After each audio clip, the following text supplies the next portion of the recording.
Karachi governor Sindh Kamran Khan टेसरी की हबीब university के छठे कॉन्वोकेशन की सदारत। नुमाया कामयाबी हासिल करने वाले 203 ग्रेजुएट्स को मुबारकबाद। कॉन्वोकेशन का दिन तालिब इल्मों की मेहनत का समर और वालिदैन की कुर्बानियों का सिला होता है। तालीम वो कीमती असासा है जो इंसान की बेहतर मुस्तकबिल का ज़ामिन है। तालीम याफ्ता नौजवान अपने खानदान और माशरे के लिए असासा हैं। पाकिस्तान की खुशहाली में सबसे बड़ा किरदार नौजवान का है। हम और आप मिलकर अज़्म पाकिस्तान को पूरा करेंगे और मुल्क को तरक्की और खुशहाली का मस्कन बनाएंगे।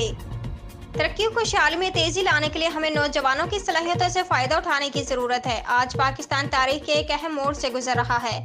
9 मई के वाकयात इंतहाई अफसोसनाक, मुल्क की सालिमियत और यकजहती के खिलाफ सोची समझी साजिश थी। इन वाकयात ने हर मोहब्बतन शख्स को झंझोड़ कर रख दिया है।